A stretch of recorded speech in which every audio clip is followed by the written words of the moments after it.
Tere õhtust! Täna me pühitseme kindral Laidoneri 137. sünnipäeva. Ja ma ütlen meelega sünnipäeva, mitte sünniaastapäeva, sest kindrali vaim ju elab veel. Ja õige pea pühitseme me ka oma riigi 103. sünnipäeva. Ja tänavune aasta on eriline veel selle poolest, et aastasse 2021 langeb kaks olulist tähtpäeva. Kõigepealt augustis möödub 30 aastat päevast, mil Eesti riik taastas oma vabaduse, aga veelgi huvitavam kuupäev on 30. novembril 2021, kui Eesti Vabariigi vabaduses elatud päevade arv ületab ühe võrra nende päevade arvu, mil Eesti Vabariik on olnud okupatsioonide all, siis 2 Saksa okupatsiooni ja 2 Nõukogude okupatsiooni. Ja selles mõttes siis see 30. november on omamoodi meie Priiuse põlistumise pööripäev. Mäletatavasti 2013. aasta 27. märtsil me tähistasime lihtsalt Priiuse põlistumise päeva, sest siis sai see praegune teine Eesti aeg ühe päeva võrra pikemaks eelmisest Eesti ajast. Ja mõeldes oma riigi olemusele, oma riigi sünnile, siis on kahtlemata oluline, eriti tänasel päeval, meenutada seda, mida riigi rajajad tegid riigi sünnil. Meie esimest peaministrit ja sõjaministrit Konstantin Pätsi, sõjavägede ülemjuhatajat kindral Laidoneri ja muidugi ka meie esimest välisministrit Jaan Poskat, kes võitles välja meile Tartu rahulepingu. Ja täna on kindlasti sobiv meenutada seda, et Jaan Poska ei oleks iial saanud Tammepuust läbirääkimiste laua taga sellist lepingut Eesti jaoks sõlmida, kui Poska selja taga poleks vaimusilmas seisnud 100 000 kindral Laidoneri mõõka ja tääki, sest see oli reaalne jõud, mis andis Jaan Poskale läbirääkimise jõu. Ja nüüd, mil me pühitseme järjekordset kindrali sünnipäeva oludes, mil me ei saa teha nii, nagu me oleme seda harilikult teinud mälestusloenguga siin selles saalis, vaid peame tegema seda internetis, ilmavõrgu vahendusel, nagu ütlevad viljandimaalased, siis on täna põhjust tänada neid, kes on osanud ja suutnud kindral Laidoneri mälestust ja ka tema abikaasa Maria mälestust nii-öelda elava teosena luua. Ja üks selliseid on kahtlemata Külli Talmar, kes on lavastanud ja siin selles samas saalis korduvalt etendanud näidendid, mille pealkiri on "Ma vaatan maailma igaviku aknast". Ja see igaviku aknast vaatamine ütleb meile täna seda, et ka Laidoneri vaim ja Laidoneri tähendus on igavikuline, nii nagu meie jaoks on ka igavikuline Eesti riigi tähendus. Ja ma tahan tänada Külli Talmarit selle eest, et ta sellise teose on nii-ütelda lavalaudadele toonud ja mul on hea meel nüüd juhatada sisse Külli Talmar, kes natukene lähemalt selgitab, millest räägib see näidend. Head kindral Laidoneri sünnipäeva! Sellest etenduse ideest ja selle sünnist on möödas kuskil 22 aastat. Ja sellega tuli välja tegelikult Leelo Tiisvelt, kes on praegult Randvere kooli juht. Ja siis me töötasime Viimsi koolis koos. Ja ma nii selgesti mäletan, kui me tulime siia muuseumi et saada materjali ja üldse kokku leppida, et oma ideest kõneleda. Ja siis me saime tuttavaks Tanel ja Irene Läänega. Ja sealt algas meie sõprus, mis kestab siiamaani. Ja kuna Irene on ise olnud Eesti telefilmi režissöör ja stsenarist, siis ta alguses oli väga skeptiline. Aga siis, kui me hakkasime nagu seda koos tegema ja seda materjali kokku panema, sest et see kõik on nagu tõde, millest see etendus kõneleb. Ta leidis nii palju huvitavaid fakte, ta uuris erinevate inimeste käest veel, kes seda mäletas, ta pani täpselt samamoodi oma hinge sellesse stsenaariumisse nagu minagi. Ja nii ta siis sündis, 22 aastat tagasi oli siis esimene etendus ja siis iga 5 aasta tagant, nii et viimase etenduse tegime siis 2019. Ja eelmised näitlejad, peategelased siis Laura ja Rünna ütlesid, et kolmakohtuseadus, et nemad nüüd rohkem ei mängi. Ja siis pöördusime hoopistükkis Jüri ja Liisa poole.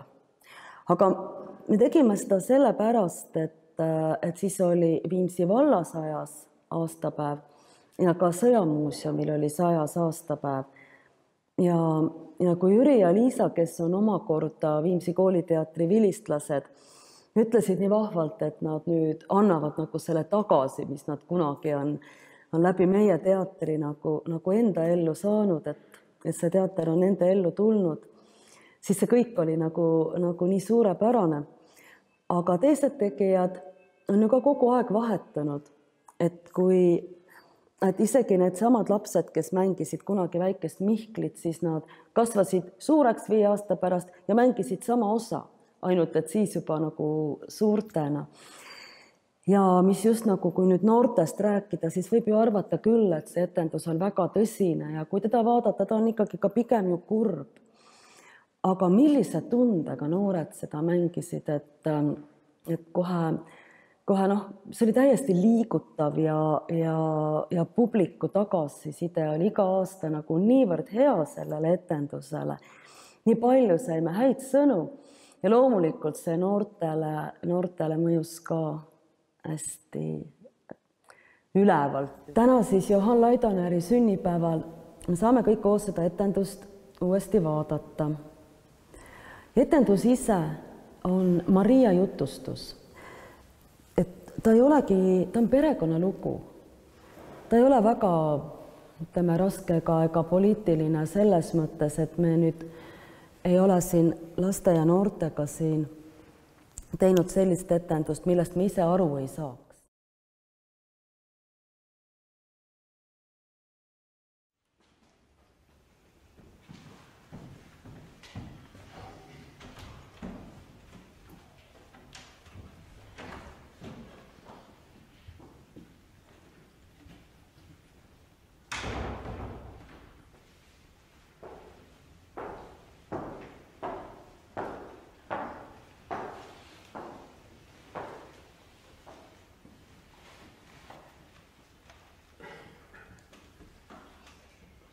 Nagu te kõik teate, siis mina tulin Eestisse tagasi. Tallinnas ma kusagil korterit ei saanud, aga mul õnnestus saada tuba Haapsalus. Köök on teise leibkonna põhine. Aga ma olen üksi. Mul ei ole sugulasi.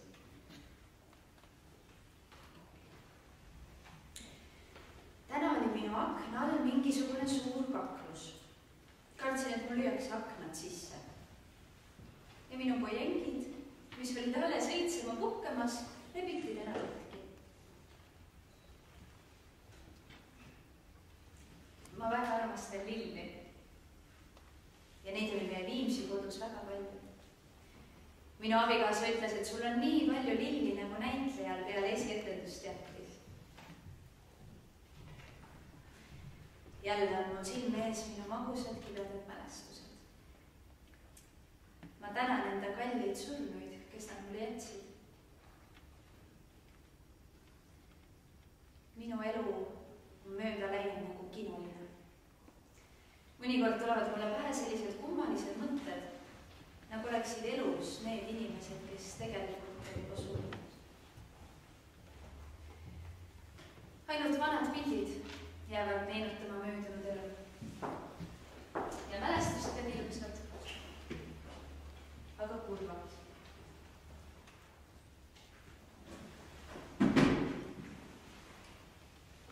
Esimese maailmasõja ja revolutsiooni ajal elasime enda poja ja minu emaga Košlovis. Aga kui Eestis lõppes vabadussõda,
ütlesin neile, et ratifitseerimiskomisjoniga sõidab ühiselt Moskva.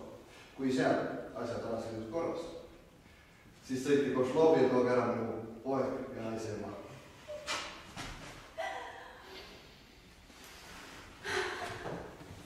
Kindlasti on tal väga palju küsimusi Eesti ja Tallinna kohta. Muidugi, ta ei ole ju siin mitte kunagi käinud. Ma lähen, kallis. Sõidan neile Narva vastu. Šõte.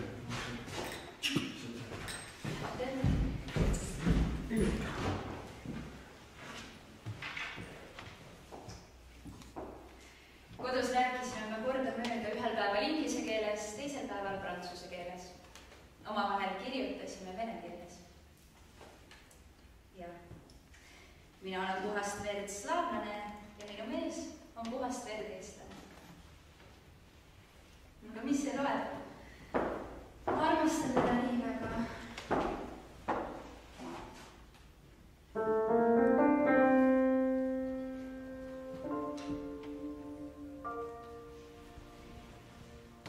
Kui ma oma tulevase mehega esimest korda kohtusin tema koolilõpupeol Vilnos, siis olin ma kõigest 16-aastane.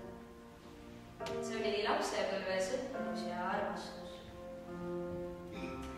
Mulle meeldisid need noored mehed, kes õppisid ja proovisid elus edasi jõuda. 1905. aastal lõpetas Johan Vilno sõjakooli parimate hulgas ja teda autasustati sel puhul kuldtasu kellaga. Peol rääkis minu tulevane mees rohkem minu emaga kui minuga.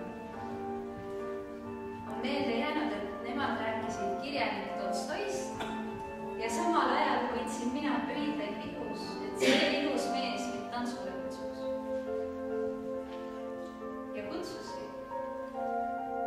eluks ajaks.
Kutsusin selle noore junkru enda poole külla. Ma teadsin, et ta on Viljandi talupoja poeg ja seni ei olnud meie juurde külalisena sisse astunud mitte ühegi talupoja jalg. Ma väga kartsin, et kuidas see noor eestlane ennast üleval teeb. Mu kartus oli asjatu. Tema käitumine ja viisakus üllatasid mind kõiki. Proua! Teil on ajad, ta oli teate. Aga ma olen teinud. Nii. Venemaal saabusid päriselt mitmed komisjoni liikmed. Vaadake. Interleitendi perekond, kes seni Venemaal oli, jõudis täna hommikuse rõnke tagasi siia. Seni oli endise ülemjuhataja perekonnas siin ainult tema abikaasa.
Küll aga on mul pilte minu mehe Genfis ja Mosulis olemise ajast.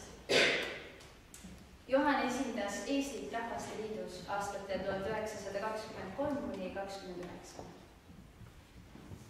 Ma olen uhke, et Rahvaste Liit saatis ta Muhameedi riikide tüli lahendama. Ma olen uhke mitte sellepärast, et saadeti minu mees, vaid sellepärast, et saadeti väikese Eesti riigi ja rahva esindaja.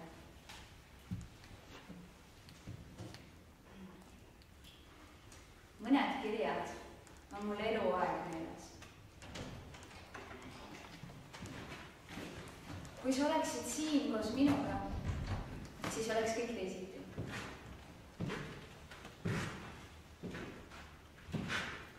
Sinuga on mul halb. Oleme teineteisele siiski nii lähedased. Pole mul siin ei kellegagi rääkida ega pahandada. Millest sulle veel kirjutada? Kas ehk sellest, et nägin sind täna jälle unes, et armastan sind palab nagu välja. Isegi eemal olles tunned mind kuidagi oma mõtetes, isegi näen sind mingil moel. Juba liigagi aheldatud olema armastuse ja kogu oma elu ja saatuse. Armastan sind ja jään igavesti armastada. Suudlen ja kallistan. Aga mõned kirjad ma tuletasin ise hiljem meelde ja panin siis uuesti kirja. Armas Mašeka, täna sain 2 kirja. Ühe sinult ja teise Mišalt. Sinu antud ülesannetest on mul osa juba täidetud. Ostsin Grep Giorgetti 6 meetrit. Maksab 27 Šveitsi franki meeter ja müüja ütles, et see on nende kõige parem. Minu meelest on ka riie päris ilus. Veel ostsin niisugust fassongi käekotti, nagu sa tahtsid. Maksis 230 prantsuse franki, see tähendab nii palju, nagu sa olidki arvanud. Ja müüja ütles, et sobib iga kreediga. Veel ostsin lõõgaõli, lipse. Mišale ostsin Svitri ja raamatu La Rüste Sanimo. Aga õnnetust. Rind Temsi juures kaotasin ära sinu jalamõõdu, nii et palun saada kiiresti uus mõõt. Kui sul on veel midagi vaja, siis saada nimekiri. Nagu näiteks sukad või särgiliie või midagi niisugust, mida osta, sest muidu võtab midagi liiga kallis. Ostsin veel raamatu Romain raamatu Jean-Christophe. Selgelt, neid on 10 tükki. Ma võtsin kõik. Endale ma midagi erilist ei osta. Ainult saapad tuli siin osta. Imelik. Tänavad on siin siledad, aga saapad kuluvad väga kiiresti läbi. Armas Mašeka, arvasin, et seda juba 28. Genfist ära, kuid selgus, et sel aastal kestab assamblee kauem kui tavaliselt. Viimastel päevadel on väga palju tööd olnud. Eile istusime komisjonides kella 12 öösel. Asi on nimelt selles, et Rahvaste Liidu nõukogu muutub üha enam demokraatlikumaks ja sellega seoses ujuvad pinnale erinevad lahkarvamused üksikute riikide huvide vahel üldse ja suurriikide vahel omaette. Kujutan Johani kirju nii elavat ette. Ka seda, kuidas on nii mõtteid teiste avaldus. Venemaaga on raske võidelda. Tema ressursid on praegu ammendamatud. Ajaloos pole kunagi midagi suurt tehtud ilma vereta. Tänapäeva parlamentides sünnitavad lõpmatud sõnavoolud lõpuks ikkagi mõtteid. Ainult teaduse ja vaimne kulg on veretu. Ehkki neilegi annavad teinekord tõuke sõjad.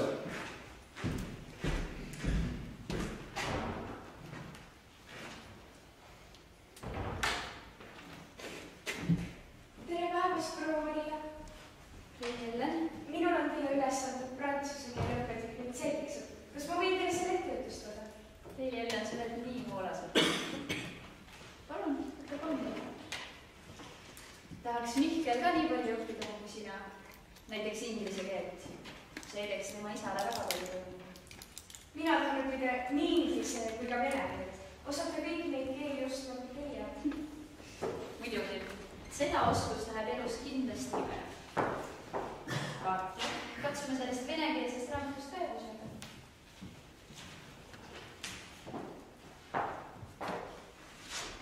Kuidas Mišal läheb? Kuidas ta selle aastal end koolis tunneb? Üks asi, mis teeb mulle rõõmu, on see, et kool ei tekita talle erilisi raskusi ja et koolis käimine on talle kerge ja meeldib. Peab ainult temas võimalikult hästi välja arendama kohusetundlikku suhtumist kooli ja õppimisse. Tule Rudi, lähme alla kelmist, isa lasketiiru. Meil on uued remold. Naine, su isa ei ole kodus ilma tema ei tohi. Mihkel, õpeta mulle hoopis vene keelt. Sina ema andis mulle selle raamatu. Lasu mu ema õpetada, talle meeldib õpetada. Mida sina peale kooli teed? miks sa enam meie spordikulis ei käi? Ma ei taha küll kiidelda, aga mina võiksin neile kergejõustikus esimese koha. No näed siis, mis mina siin ikka tulema hakkan, kui kõik esikohad sinu omad on. Elus ei ole muudki. Muidugi, Eerika rääkis, et sind oli nähtud koos nende Vestormi poistega. Ja siis? Eerika on sinust palju varem. Ja need poisid ka. No jah. Eerika. Eerika on just tulnud. Eks see oli? Ei meeldi Eerika sulle oli? Ma ei tea. Ei meeldi Eerika. Kuidas sulle Eerika siis ei meeldi? Ma ei tea. Mis sa ei tea, ütle? Ma ei tea. Mina käin iga päev spordiklubis. Käin. Viikel, oota. Lähme käime ikka natuke laskekiirust. Nii, et su ema ei näe. Minu ema ei ole seda mitte mingi jõu näha. Ometi ta näeb. Ja kõik, mis siin majas toimub. Aga mina? Oota, uči ruski язык. Будешь учительница. Дочка. Oodake, poisid. Mina tulen ka natuke teiega. Aitäh, Kallis. Sa kirjutad, et võtsid Miša oma rangi järelevalve. Olen selle üle väga rõõmus. Pean tunnistama, et minul pole mingit pedagoogilisi võimeid. Küll aga sinul. Isegi Annet. Esiteks võid seda lõpetada muusikat, seda kahtlemata, aga minule teeb siiski muret tema inglise keel. Arvan, et peame kindlasti leidma lõpetada. Võib-olla saad sina teda aidata. Kui sul muidugi aega on ja sa ära ei väsi, hoia oma tervist. Miša on looduse poolt väga andekas laps. Aga just selliseid andekaid lapsi ongi raske suunata. Mõnikord võivad nad enda õpetajatel üle pea kasvada. Ja ka nõudmised on sellistel lastel küllalt suur. Millest sulle siis veel kirjutada? Kas eks sellest, et aega on siin väga igav? Küllap oleme teineteisega väga harjunud. Oleme ju igal pool olnud koos. Armas Mašaka. Pole, keda armastada ja kellega tülitseda. Kirjuta siis ja ole ka terve. Ah jah, kuidas su tervis on? Ja kuidas sulle sügise algus mõjub? Kui oled Viimsis, siis käsi kütta ahjusid neis tubades, kus elad ja kaminad punases võõraste toas.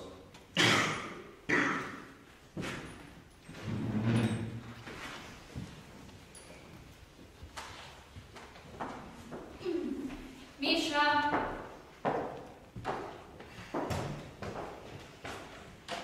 Miša, sinu isa kirjutas, et sul tuleks tegeleda rohkem inglise keelega. Miks? Ma oskan seda juba niigi. Lisaks veel prantsuse venegi. Sellest veel küllalt ja üldsegi. Elus on kõige tähtsam tunda õigeid inimesi. Vaid nii saab minust tähtis sõjapärane. Kas jällegi keeled või teada on? Jah, muidugi. Tere päevast, proua Maria. Teie Mihkel. Eerika rääkis, et sa olid jällegi olnud koos nende vestlumistega veel restoranis. See need küll tõsi ei ole. Muidugi on. Ainult nii saab sõlmida olulisi tutvusi. Ma tahan saada sama tuntuks, nagu seda on minu isa.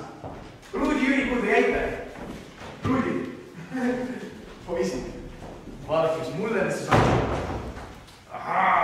Kas sa nende püstolitega enda? No mulle lihtsalt meeldib püstol. Kas sa kannatad sellega endaga kaasas? Muidugi, see on enese kaitseks. Ma olen ikkagi naine. Tere, Ellen. Ellen, ega Eerika ei saanud mulle sõna. Eerika, otsa poiss, Ruudi. Pole sa midagi nii vaimulist. Tahad läheb õhtul ühte kohta. Võime ju Eerikaga kutsuda. Aga mina?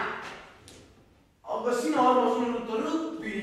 Õpi kohe minu ees. Siis on minu ema sõna rahu. Oodake, poisid. Mina tulen ka teiega restorani. No näed siis.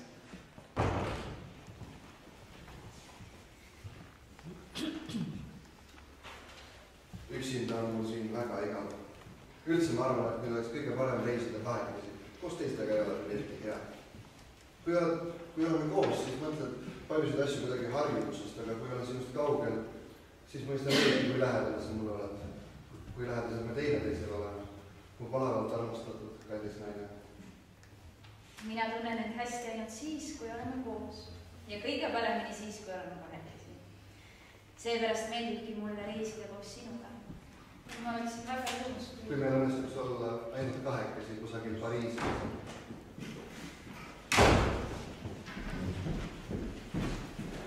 Härra kindral, lubage ette kanda. Mida siis? Eile õhtul teie poeg sai hakkama, see tähendab, ta käis restoranis ühe seltskonnaga, vanemate noorhärradega. Aga see tähendab seda, et seltskonnas olnud puudub mõned preilid. Mis kleid? Kus? Restoranis, härra kindral. Need saksad olid Vestholmi gümnaasiumi lõpuklassist ning peremees ise jõudnud ette kanda.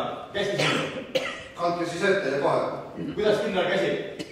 Eile õhtul teie poeg lubas kõigest maksta, aga kuna tal selleks rahalised vahendid puudusid, siis lubage ette kanda pani pandiks teie kultuuri, härra kindral. Ega ometi mitte selle kultuuri. Arvatavasti. Ma tänan teid. Palun, aega see asi korda. Palju ma võlgan? Tooge mu muu tagasi. Ja vist ei oska enda poega kasvatada. Miša! Miša!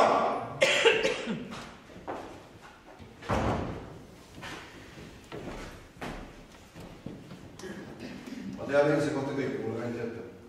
Kuidas sa mõtled olukorrast välja tulla? Ma lahendan selle ise. Kuidas sa mõtled seda ise lahendada?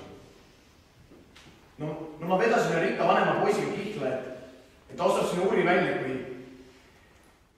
kui ma joon ära poti tinti. Ärge muretse, palun. Tõesti, ei oska enda poega kasvatada. Või poti tinti. Miša, lähme räägime sinuga. Miša tahab olla poega. Parem oleks, kui ta tahaks olla väga tark.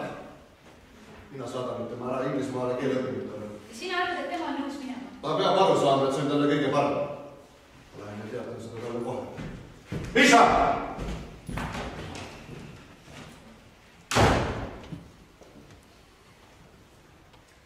Minu ema lahutas minu isast ja abielus teistkordselt. Minu kasuisa hoidis mind taga ja tema oli minu lapsega veel väikeseks. Ka minu kodune kasvatus oli range. Meid loodati vanemate inimeste austamist ja lugupidavat suhtumist alamasse klassi teenijatesse. Tütarlapsena ei võinud mina kella helistades teenijat kutsuda. Pidin teenija ise üles otsima ja paluma ta teha seda, mida soovisin. Üks perekonna tuttav ütles meile, et me oleme palju saanud ja peame palju oma rahvale ka tagasi andma. Vot nii kasvatati lapsi meiesugustes perekondades.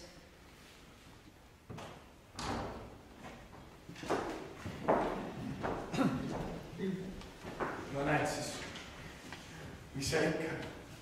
Tuleb minna. Te ju teate, missuguseks takistuseks elus on keelte mitte tundmine ja missuguseks plussiks nende tundmine.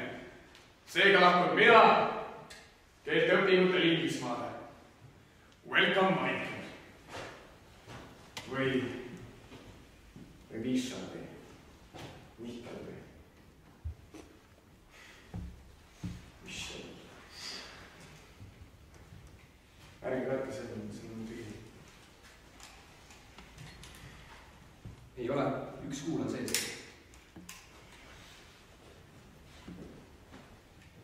Teate, mis sellega tehti?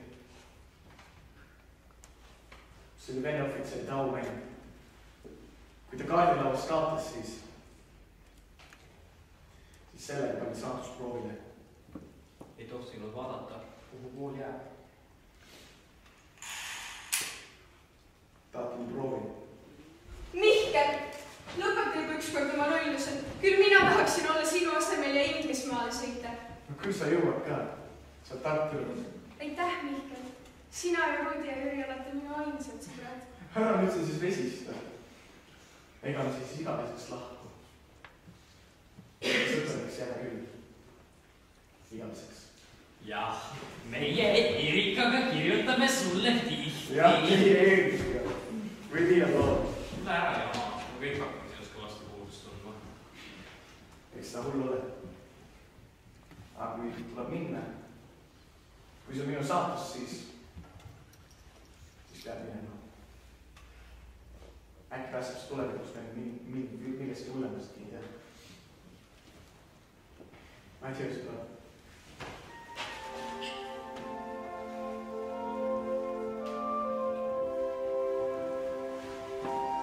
Seda õpi kindlasti. Kõike just.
mina ja mu mees saime pärast Miša surma üle 200 kirja lastelt, kes kõik tahtsid, et meie nemad lapsendaksime. Aga meie otsustasime enda juurde elama võtta minu vennakoda, Aleksei Kruševski. Aleksei, tule siia. Ja vaata, ma tegin sulle uue vesti. Pane väljas. No, saad sinna.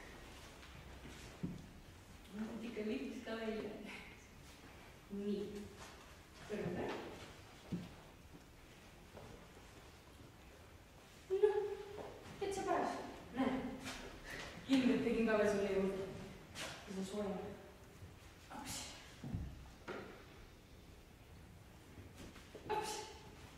Näe, kuidas meeldib? Väga meeldib, tänan.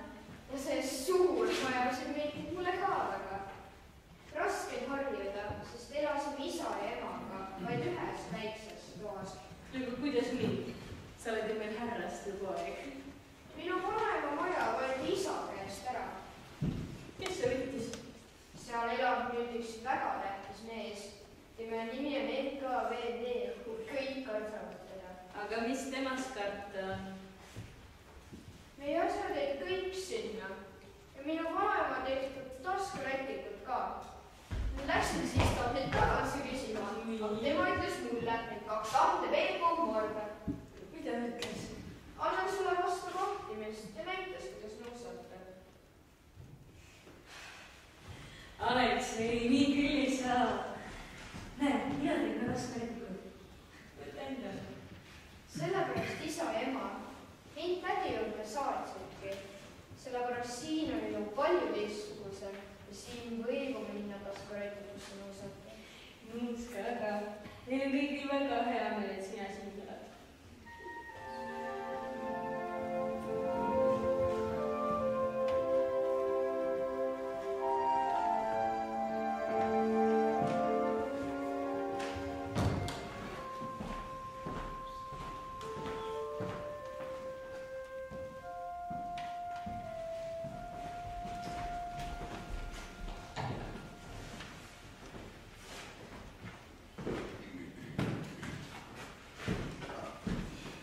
Viimsi seisukord oli ääretult vilets ja selle ülestöötamise korda seadmisse panin mina kogu oma hoole ja armastuse.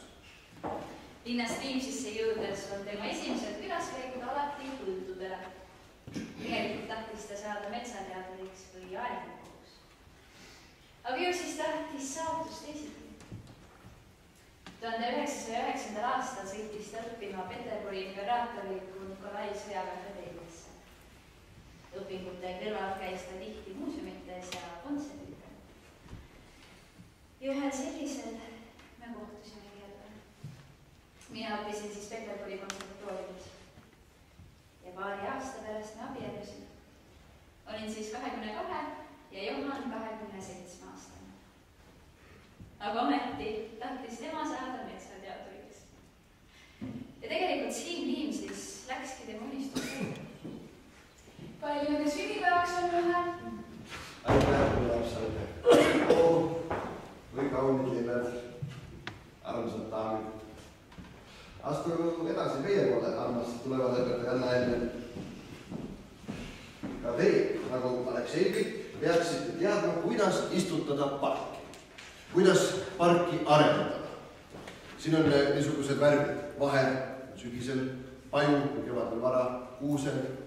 See tuleb kõik läbi mõelda, nende kuju, nende värv, nende õitsemine ja puhkamisaeg ja nõnda edasi.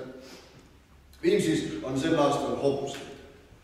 Siis 38 angeltõugu piimalehma, 2 sugupulli, noorvärja 23 looma. Toimis, palun mine pane ennast valmistada. Ma kohe tulen, ma ainult panen need liigad veel sinna sünnipäevarauale. Ainult kõige lähedasemad külalised tulemas.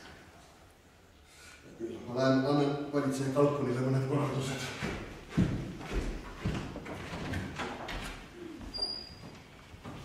Minu mees ei tahtnud, et tema 50 aastast sünnipäeva tähistatakse pidulikult üle riigi.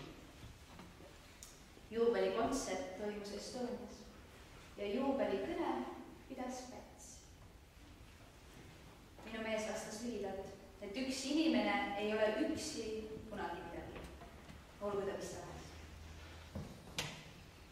Ta pole kunagi suur ilukõneleja olnud, aga see oli üks tema parimaid kõnesid. Ma olin hämmendunud ja mul oli isegi natuke piinlik, kui minu mees oma juubelikõnes mainis oma head naist ja õnnelikku abielu.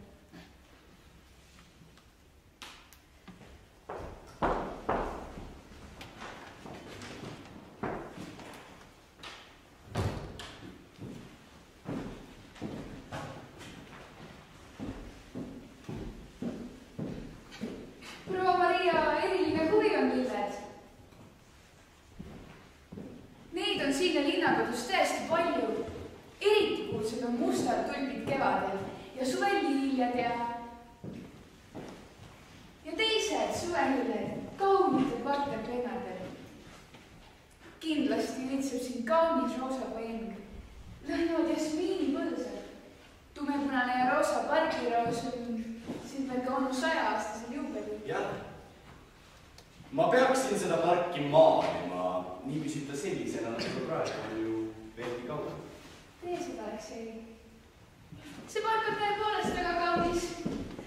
See räägiti tõenäoliselt 19. sajandil, tolleaegsete mõisamate ja puksoorinite poolt. Onu Juhan rajab ja hooldab parki ühe edasi. Elle, sa oled väga ilus, kui sa seal seisad ja seda parki niimoodi vaatad. Tead, ma arvan, et ma maalingi sind niimoodi ja proua Mariat ka koos tema lillede või palknitega. Aga millal sa seda siis teed? Ma ei tea, aega pole. Onu Juhan tahab, et ma Tartu Ülikoolist õigusteadust õpiksin. Aga siis ma muudkui õpiksin, aga tead, mulle meeldib hoopis tantsida. Tantsida? Jah, Elle, tule, tantsime. See väga lihtne. See on näed, just nii. Ei, ma ei tule ikka välja. Tule, proovi.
Armu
Tegelikult käib praegu sõda võimu pärast.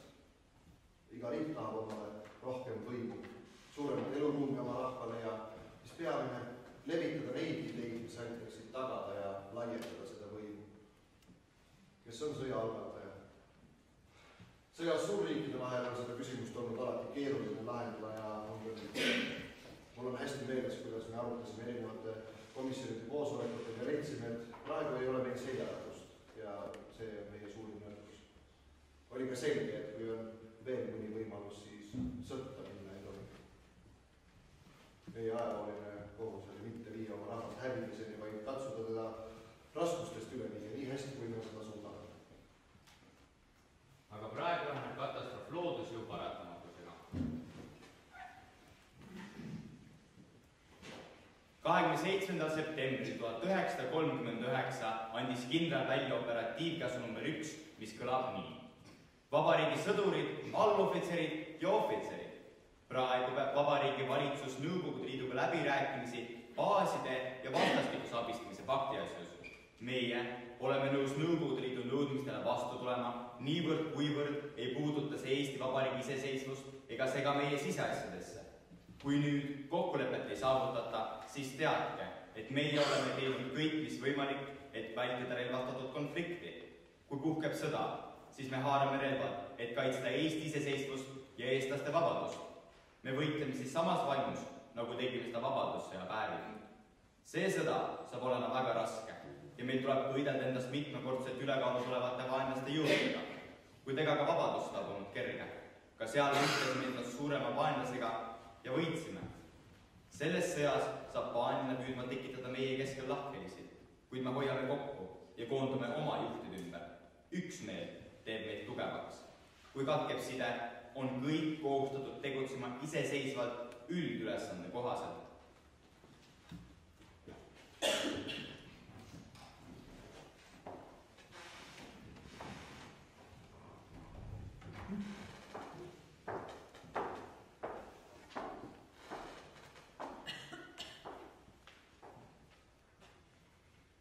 Ka minu käest on küsitud baaside lepingu kohta. Alles mõni aeg tagasi käis mul Haapsalus külas üks endine Eesti ohvitser. Ja me rääkisime sellest, et kui kaua oleks Eesti suutnud vastu panna. Nüüd on see selge väga lühikest aega. Alles vanglas pärast kõiki neid kannatusi ja alandusi ütles mu mees umbes sedasi, et kui me oleksime vastu pannud, siis oleks vähemalt jäänud võimalus lahinguväljal auga surra. Veel meenub üks õhtu 40. aastal Õllepruuli tänaval. Meile sõitis külla Ameerika saadik Baltimaades ja ta tõi minu mehele ja minule Ameerika passid ja soovitas tungivalt Eestist lahkuda. Minu mees vastas saadikule, et ta ei või põgeneda ja maha jätta kaasteelijaid ohvitsere. Saadik tuli paari päeva pärast uuesti meile, ehk ei ole minu mees oma otsust muutnud. Ta maalis sünge pildi meie saatusest, meie siia jäämise korral. Ja ma pean tunnistama, et tal oli õigus. Veel käis Rootsi saadik ja pakkus Rootsi kuningriigi passi ja ka sakslased pakkusid minu mehele Eestist lahkumise võimalust.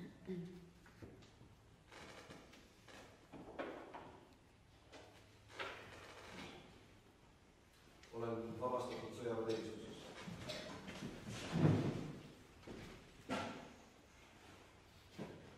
Elame tagasi tõmbunult Viimsis. Täna on 19. juuli 1940. Ilm on nii soe ja vaikne. Vaata, kui ilus vaade.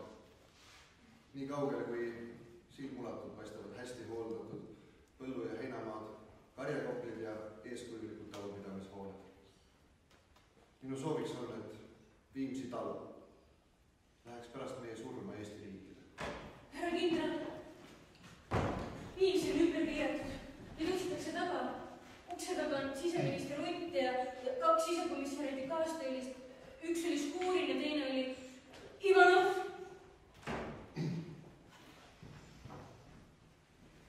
Johan Laine, et saad välja. Ema, sul jäänud too. Mis? Mida te seal? Ma ütlesin, et ma tahan oma mehega kaasa minna. Teie kohta ei ole mingit korraldust. Võite jääda kui liikuva vara hoidjaks ja hooldajaks. Ma ütlesin, et ma ei taha oma mehest lahutatud saada ja ma tahan temaga kaasa minna. Võite seda küll soovida, kuid see on valitsuse otsustada. Kus ma saaks telefoneerida? Tulge, ma näitan.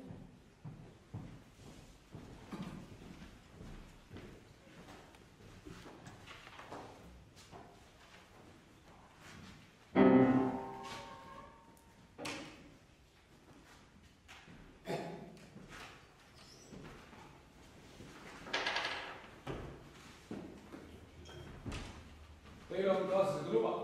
Kaasa võite võtnud ja soovite, kas või ma 2 buldoogi. Kas meil ei oleks võimalik ärasõitu paari päeva peale pikendada? Mul oleks vaja anda korraldusi oma majapidamises Viimsis ja linnakodus. Ei, asute veel täna õhtu rongi peale. Skuri.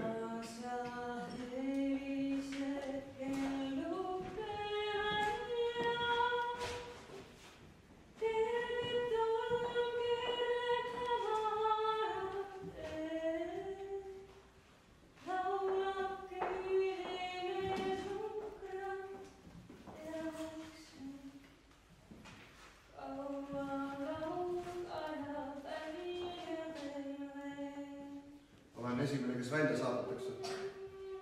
Olen ju sõjaväelane.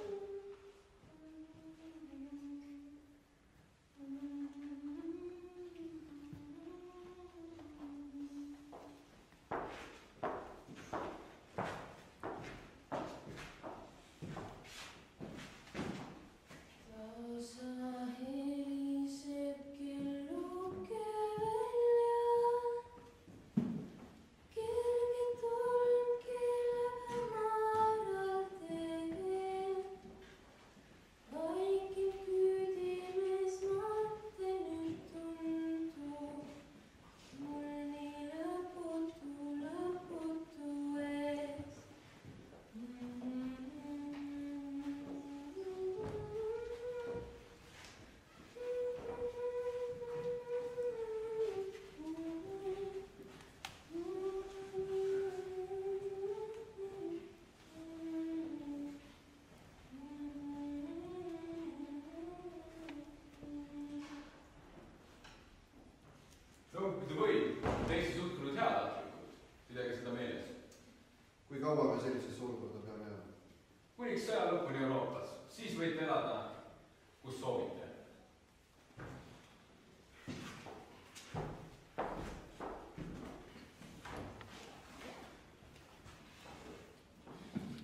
21 aastat tagasi läksime siit. Paari päeva pärast jõudsime Pensa linna ja meid jäeti kokku. Pensas elades saime Eestist posti.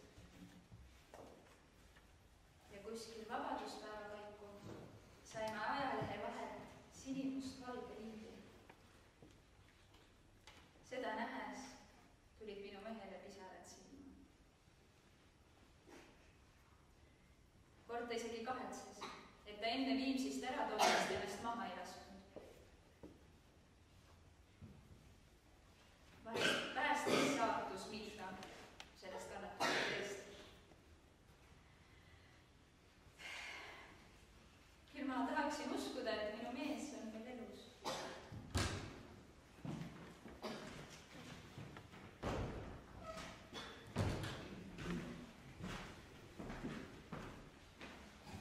juulil 1940. Aleksei Kruševski. Meie koduabilised võivad elada meie juures nii kaua, kui soovivad. Palka maksan ma neile edasi. Ma kirjutan seda eeldusel, et teile kõik endiselt, aga ka seal võib ette tulla muudatusi ja sellisel juhul ei saa ma midagi ette näha. Ühtega ütlen. Ole mees ja mees. Teen tööd ja hoia end peos. Ajad on kõik ja tõsised. Elus lööb raskustes läbi see, kes teeb tööd ja hoiad end peos. Vastus Johan Laidoneriga. Viimsit ei ole enam. Maja ei ole enam. Varandus on hinnatud võlgade katteks 320 000 krooni peale. Mis võlg? Seda ei nimetatud. Ise müüja maksta ei lubata, konfiskeerimisotsust ei ole. Andke palun kiiresti palve Moskvasse, et saaksin loa isiklikult müüa ja maksta. Niisiis kaotanud kogu oma vara, jäid ma uue võimu eest veel võlglaseks. Mina olin Õllepuuli tänaval korteris number 1 üürnik ja üür oli 100 krooni kuus. Garaaži kasutas Eesti Kommunistliku Partei Keskkomitee. Siis mind arreteeriti NKVD poolt ning viidi vangitapiga Venemaale. 26. novembril 1941. aastal mind tapeti.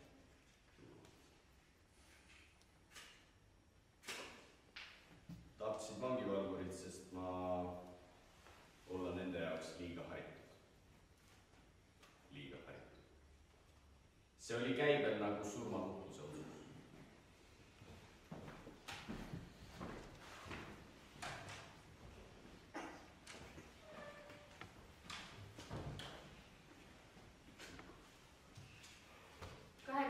Juunil aasta 1941 algas sõda Saksamaa ja Venemaa vahel ja kohe viidi ka meid Pensa vanglasse.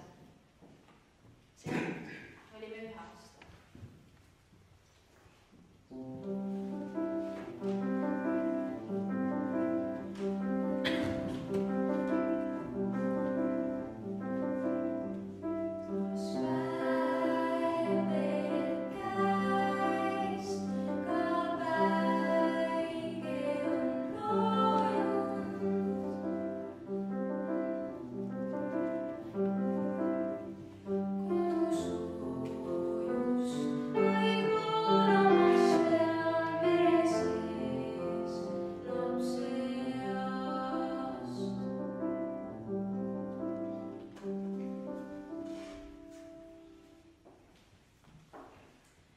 Edasi viidi meid Kiilovi vanglasse.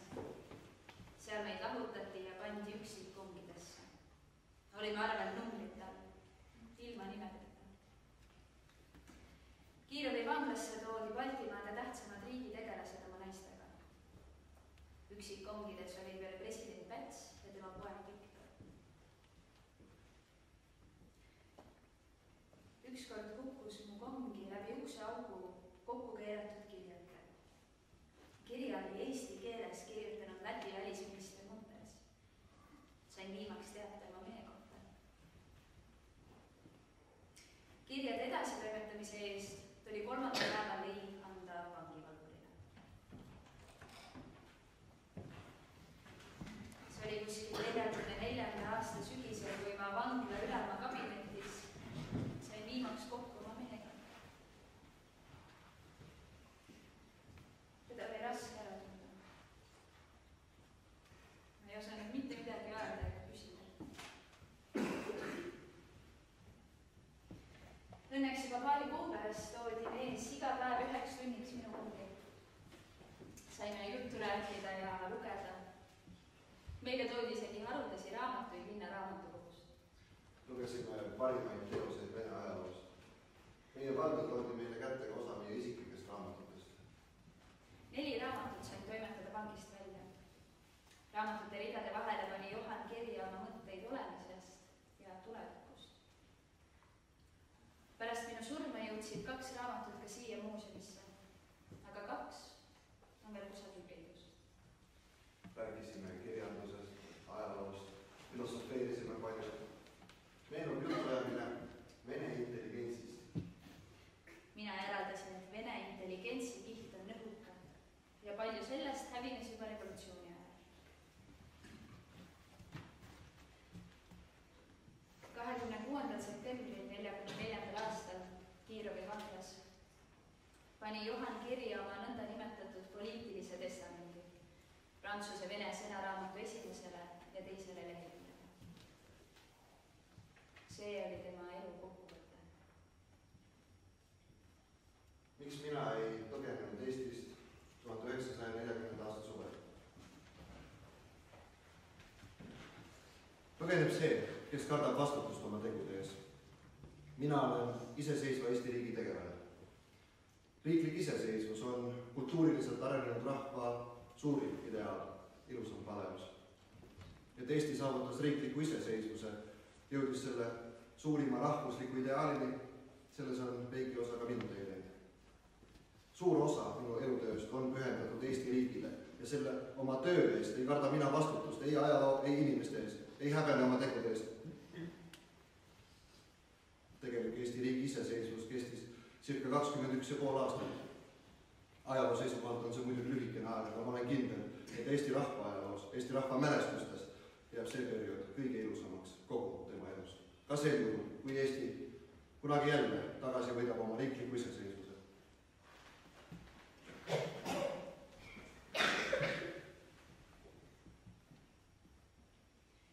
Hiljem sain need raamatud enda valdusesse ja palusin ühel väga usaldusväärsel isikul nendest ära kirja teha.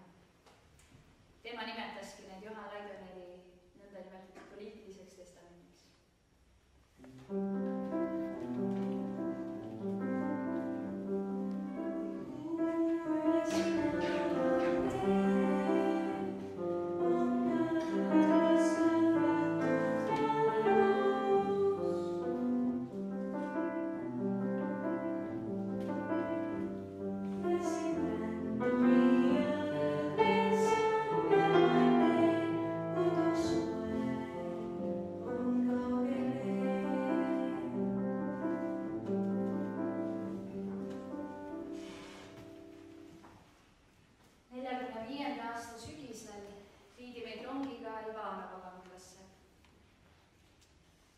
Seal olime 7 aastat.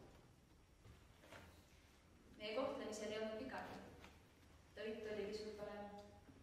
Meie kongid olid kõrvuti, saime terve päeva üksteise juures olla ja lugeda. Aga siis lõhkes tal peas veresoon. Õnneks ta paranes ja sai peagi oma kõnedele tagasi. Mina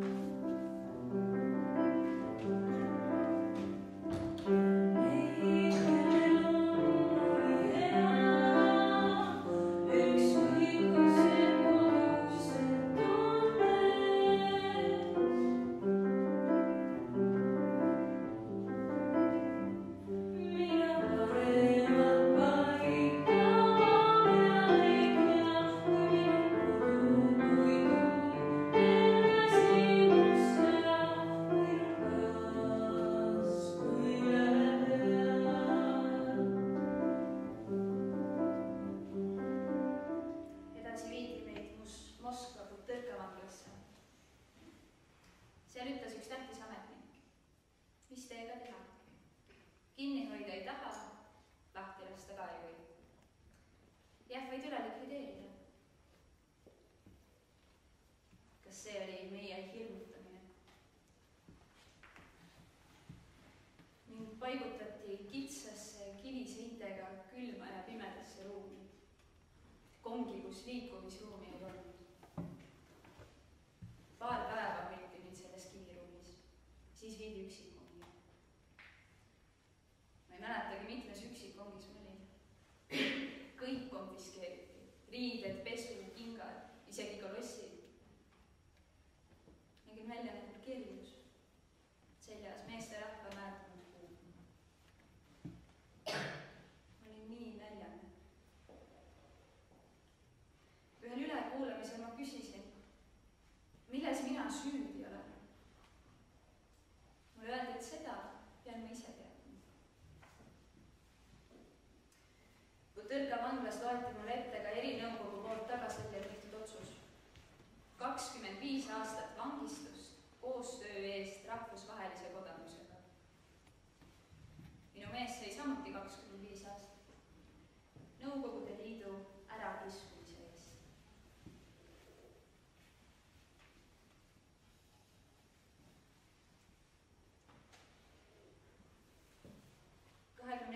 märtsil 52. aastal uurija Bubnovi kabinetis nägin ma paari minuti jooksul, kuidas minu mees läbipekstuna kanderaamile asetati ja ära viidi. See oli meie viimane kohtumine.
Ma ei tahtnud enam elada. Rebisin voodilina ribadeks ja tegin endale nööri ja simuse. Nööri rikutasin vangla trelli külge ja jätsin maha kirja. Kas või nii pääseda teie käest?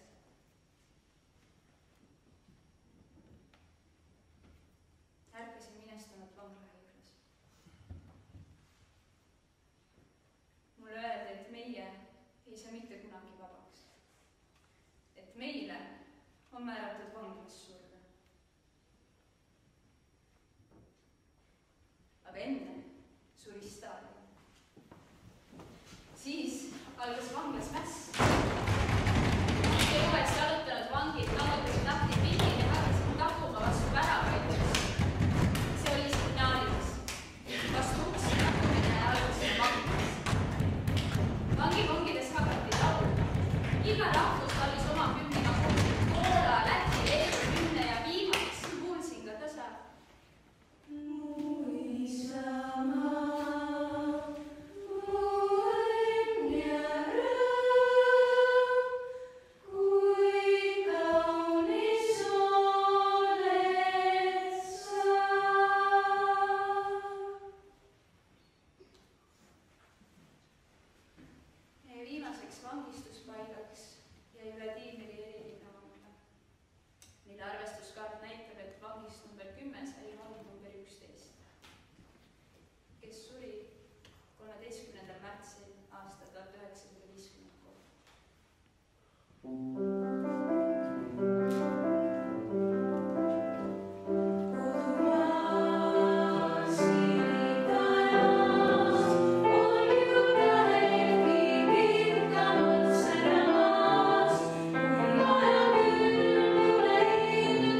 Eesti on minu kodu ja ma tahtsin väga Eestis elada ja surra. Kui ma oma mehe surmatunnistust käisin hankimas, siis sellel surmakoht puudus. Küsisin, kuhu minu mees maetud on. Mulle öeldi, et milleks mu seda vaja teha. Ju siis sinna, kuhu kõik teised surnud vangid.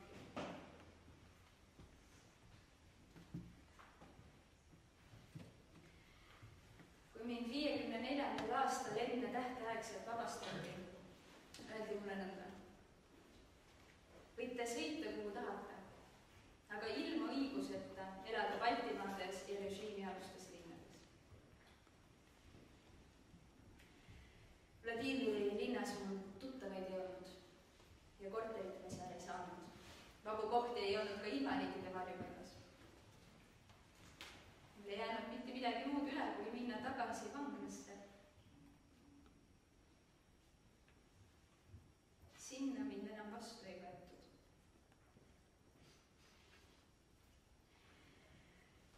Viimaks leiti mulle koht Meelenki linnakeses. Jumal tänatud, et mul olid alles enda noodid. Vanglates olles harjutasin ma klaverimängu seina või laua peal. Hoidsin enda kätepetnikud korras. Ja siin Meelenki linnakeses hakkasin ma lastele muusikatunde andma. Ja hiljem veel inglise keele tunde ja prantsuse keele tunde. Hakkasin selle eest isegi personaalpensioni saama. Algul oli õpilas vähe, aga mul oli olemas enda noodid. Sain lastele muusikakaalu lihtsamaks ja arusaadavamaks teha.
Meelenki linnas oli vaid 2 klaverit ning Maria Antonovna õpetas, kuidas mängida klaverit näiteks laua või seina peal. Me armastasime teda väga. Kuna ta ei olnud uhke ning oskas meid lapsi kuulata ning nõu anda, ta pidas meist lugu. Kui ta haige oli, siis me kõik jooksime pirukate või sooja söögiga tema juurde, ilma et oleksime selles eelnevalt kokku leppinud. Ta elas Punaarmee tänaval. Me kõik teadsime, et ta on kindrali naine, kuid seda, et Laidoner on teie rahvuskangelane, seda meie ei teadnud. Ka meil oli Laidoneri nimi kaua keelatud. Kohalik fotograaf, kes oli ka asumisel, oli Maria Antonovnasse nii kohutavalt armunud. Ning kui ta tagasi Eestisse tuli, siis see mees 2 kuu pärast suri.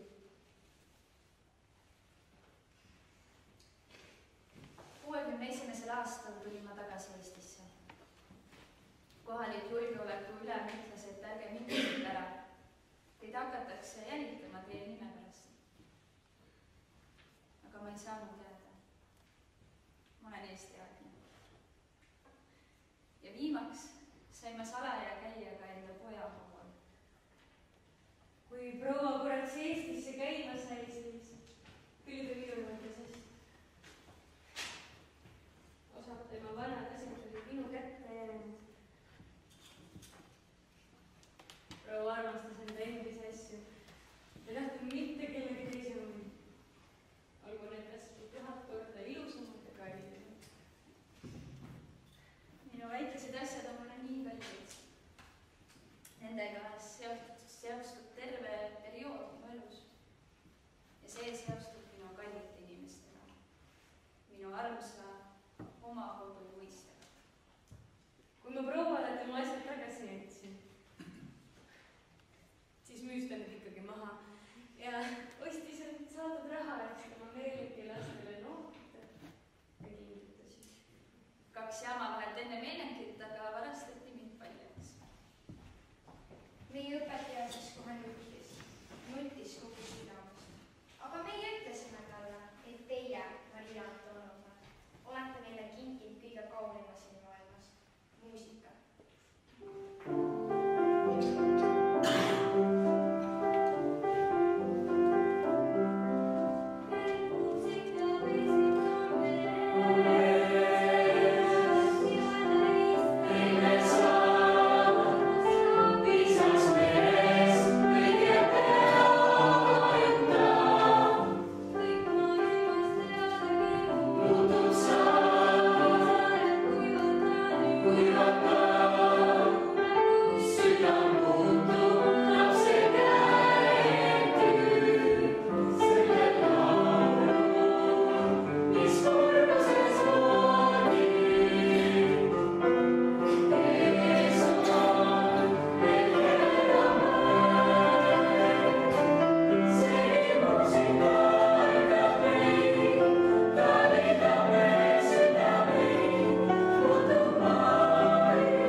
Kes hakkab tõeliselt armastama, see armastab elu lõpuni.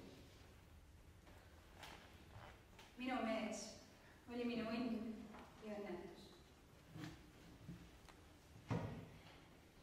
keegi peaks kunagi minust midagi rääkima, siis öelgu, et ma väga armastasin oma meest ja muu ei olnud.